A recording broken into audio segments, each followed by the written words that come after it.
નવા રસ્તા બનતા હોય ત્યારે લોકોમાં શહેરની વિકાસની વાતને લઈને ખુશી જોવા મળતી હોય છે, પરંતુ પોરબંદરના અનેક નગરજનો નવા રસ્તા બનવાની વાતને લઈને ડર અનુભવતા જોવા મળે છે। શા માટે આ ડર છે લોકોમાં? જુઓ અમારો આ ખાસ અહેવાલ।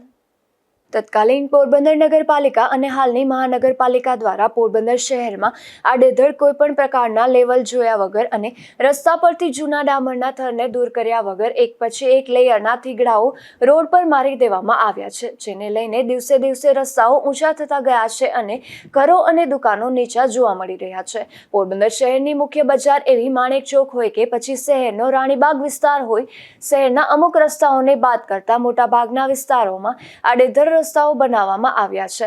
થોડા વર્ષ પૂર્વે જે ઘરો દુકાનો રસ્તાથી ફૂટ 2 ફૂટ ઊંચા હતા તે દુકાનો અને ઘરો આજે રસ્તાની સમતળ જોવા મળી રહ્યા છે। માણેક ચોકમાં છેલ્લા 50 વર્ષથી દુકાન ચલાવતા વૃદ્ધ વેપારીએ જણાવ્યું હતું કે વર્ષો પૂર્વે અમારી આ દુકાનો રસ્તાથી 3 ફૂટ જેટલો નીચો હતો, પરંતુ આજે રસ્તો ઊંચો થઈ ગયો છે અને દુકાનો અને ઘરના લેવલ નીચા જતા રહ્યા હોવાથી ચોમાસા દરમિયાન સીધું જ પાણી રસ્તા પરથી વહીને દુકાનો અને ઘરોમાં ઘૂસે છે। અહીંના સ્થાનિકો અને પોરબંદર જિલ્લા કોંગ્રેસ પ્રમુખે માંગણી કરી હતી કે મહાનગરપાલિકા આગામી સમયમાં જે રસ્તાઓ બનાવે તેમાં લેવલનું ધ્યાન રાખે તે જરૂરી છે, કારણ કે આડેધડ રસ્તા પર થીગડા લગાવવાથી લોકોના ઘરો અને દુકાનો નીચા જતા રહ્યા છે અને રસ્તા ઊંચા જતા રહ્યા છે, તેથી આ અંગે જરૂરી ધ્યાન આપવામાં આવે। એમાં એનું કારણ છે કે અહીંયા હું સાયકલ લઈને આવતો 20-22 વર્ષનો હતો ત્યારે, તો સાયકલનું વ્હીલ અહીંયા ડૂબી જતું અને પેડલથી ફૂટપારી ઉપર એમ કે પેડલ રાખતો, એટલો ઊંડો હતો મારી સાંભળવામાં। પછી ધીરે ધીરે ચડતા ગયા અને દુકાન હાવ નીચાણમાં આવી ગઈ। અત્યારે મારી દુકાન આમ નીચી કહેવાય રોડથી, એટલે ક્યારેક વરસાદ ફૂલ આવે તો અમારી બાજુમાં ધોબીની દુકાન છે, બાજુમાં ઇલેક્ટ્રિકની દુકાન છે, એ બે દુકાનમાં પાણી આવતા હોય। હું અહીંથી સાફ કરતો હોઉં સુપડેથી, પાણી ભરાતા હોય એટલે બને ત્યાં સુધી શું છે કે જે આ લેવલ છે એ રોડનું નીચું થાય એવું આપણી ઈચ્છા છે એમ દરેકની। દરેક અત્યારે બધા વેપારીઓને આ લાઈન ઉપર પાણીની તકલીફ છે જ। આ બાજુમાં ડેલી છે, એ બાજુમાં ડેલીમાં પણ પાણી આવતા હોય છે। મૂળ તો સૌથી પહેલાં આપણે રાજાશાહી વખતમાં જઈએ અને રાજાશાહી વખતના જે રોડ હતા અને પોરબંદરના મહારાણાએ જે સિસ્ટમ ડેવલપ કરી હતી એ રસ્તાઓ સમગ્ર સૌરાષ્ટ્રમાં માઇલસ્ટોન રસ્તાઓ હતા અને એક ઉદાહરણરૂપ રસ્તાઓ એ લોકોએ બનાવ્યા હતા। પણ જ્યારથી ભૂગર્ભ ગટરની કાર્યવાહી થઈ છે, નવા રોડના જે કર્યા છે, એક્ઝામ્પલ તરીકે લઈએ તો કોઈ માણસ 30 વર્ષ પહેલાં દુકાન કે મકાન બનાવીને બેઠો છે ત્યારે એનું લેવલ રોડ સુધીનું હતું ને એની જ્યારે બનાવ્યા ત્યારે રોડથી અમુક લેવલ ઊંચા બનાવ્યા હતા। એ પછી જેમ સમયાંતર રસ્તાઓ બનતા ગયા એમ સરકારી બાબુઓએ કદાચ એવું બની શકે કે ડિસમેન્ટલિંગ જે એક્ઝિસ્ટિંગ રોડ છે એના ડિસમેન્ટલિંગની આઇટમ ના લીધી હોય, એટલે જે જૂનો રોડ છે એ ખોદીને નવો બનાવવો એવી પદ્ધતિથી રોડ ના બનાવ્યા, એના લીધે રોડ સતત ને સતત ઊંચા થતા જાય છે। અને છેલ્લે આપણે પોરબંદરમાં અતિવૃષ્ટિનો જ્યારે ભોગ બન્યા ત્યારે આ રસ્તાઓના ને જે ગટરો બનાવી છે જેમ તેમ એના પરિણામો ભોગવ્યા અને આખું પોરબંદર પાણીમાં ગળાડૂબ હતું। એમાં આ જે અણઘડ રસ્તાનો વહીવટ છે ને જે બનાવ્યા છે એ પણ પરિણામ સ્વરૂપે આપણે જોયું કે સમગ્ર પોરબંદર છે એ પાણીમાં ગરકાવ હતું। હવે મહાનગરપાલિકા થઈ એટલે પોરબંદરને હવે જે આયોજન કરશે, પોરબંદરના રોડ રસ્તા છે, સ્ટ્રીટ લાઇટો છે, ગટર નિયોજન છે, આ બધામાં એમાં હાલ જે આંકડાઓ આવે છે, જે ફિગરો આવે છે, એમાં 20 કરોડ જેવી ગ્રાન્ટ ફાળવી છે અત્યારે, અને બધી જ બાજુ જો રસ્તાઓનું ગણિત કરીએ તો એ 20 કરોડમાં કાંઈ થવાનું નથી। એટલે પોરબંદરને એક સ્પેશિયલ કેટેગરીમાં લઈ અને અત્યારે બહુ મોટું ફંડ આપવું પડશે અને જે પોરબંદરમાં રસ્તાઓ, ગટર છે કે સ્ટ્રીટ લાઇટો છે, જેને નગર કહેવાય, એ બધી જ વસ્તુઓ ધ્યાને લઈ એના લેવલ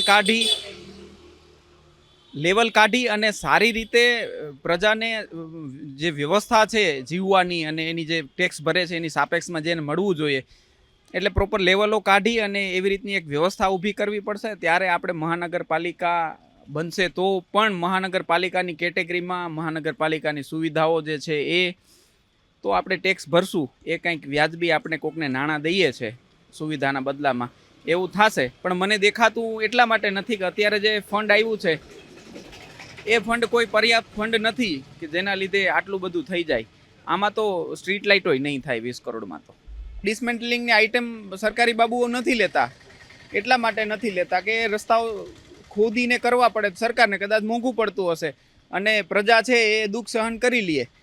માટે જ્યારે જે જૂની સિસ્ટમથી જે લોકોએ જ્યારે ત્યારે બનાવ્યા ત્યારે ઊંચા લઈને જ બનાવ્યા છે, પણ આ લોકોએ રસ્તા ઉપર રસ્તો એટલે આજે કોઈ ઘરની બાજુમાં જઈએ તો રસ્તાના પાણી ઘરમાં ઘૂસી જાય છે. એટલે હવે એટલા માટે જ મેં કીધું કે હવે જે નગર નિયોજન કરવાનું છે રસ્તા બાબતે એ લેવલ લઈને કરવું પડશે, નહીં તો આના પરિણામો માઠા આવશે. અને જ્યારે અતિવૃષ્ટિ કે નાના મોટા કોઈ ઇસ્યુઝ આવતે પ્રકૃતિને રિલેટેડ, ત્યારે પોરબંદરની જનતાને ભોગ બનવું પડશે. અને આ ભોગ ન બનવું પડે એટલા માટે જ આનું બધું જ આયોજન છે એ લેવલ લઈને કાઢવામાં આવે અને એકદમ પારદર્શક રીતના આનો વહીવટ થાય એ ખૂબ જરૂરી છે. પોરબંદર શહેરમાં અત્યાર સુધી જે રસ્તાઓ બન્યા છે અને આ રસ્તામાં જેઓના ઘર અને દુકાનો રસ્તાથી નીચે જતા રહ્યા છે તેવા લોકોને ડર સતાવી રહ્યો છે કે આગામી સમયમાં તેઓની દુકાનો અને ઘરો રસ્તામાં ક્યાંક સમાઈ ન જાય.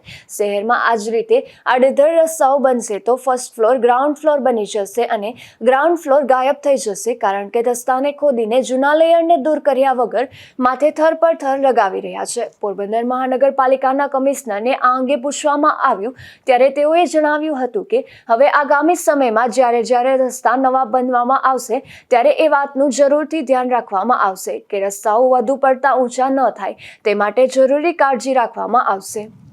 એટલે અત્યારે આપ જાણો છો એ પ્રમાણે શહેરમાં ઘણા વિસ્તારોમાં ગટર લાઇનની કામગીરી ચાલી રહેલ છે. આ ગટર લાઇનની કામગીરી પૂરી થાય એટલે તરત ત્યાં આપણે રસ્તાનું કામ ચાલુ કરવાનું છે. તો જે નવા રસ્તાની જે કામગીરી કરવામાં આવે ત્યારે એનું લેવલ મેન્ટેન રહે અને રસ્તા વધારે પડતા ઊંચા ન થાય એની માટેની ચોક્કસ કાળજી રાખવામાં આવશે. એટલે જ્યારે આપણે રસ્તાના રીકાર્પેટિંગના કે રસ્તો નવો બનાવવાના જ્યારે પ્રશ્નો આવે ત્યારે ચોક્કસ ધ્યાન રાખવામાં આવશે કે રસ્તાના લેવલ વધારે પડતા ઊંચા ના થાય અને લોકોને તકલીફ ન પડે. કમિશનરના જવાબ પરથી તો હવે ઘોડા છૂટી ગયા પછી તબેલાને તાળા જેવો ઘાટ સર્જાયો છે તેમ શહેરીજનોનું માનવું છે. ત્યારે અગાઉ રસ્તા બન્યા ત્યારે ધ્યાન ન રાખાયું, શહેરીજનોને મુશ્કેલીમાં મૂકી દીધા એવું પાલિકાના ઇજનેર અને અધિકારીઓ સામે કોઈ કાર્યવાહી નહીં તેવા સવાલો પણ શહેરીજનો ઉઠાવી રહ્યા છે.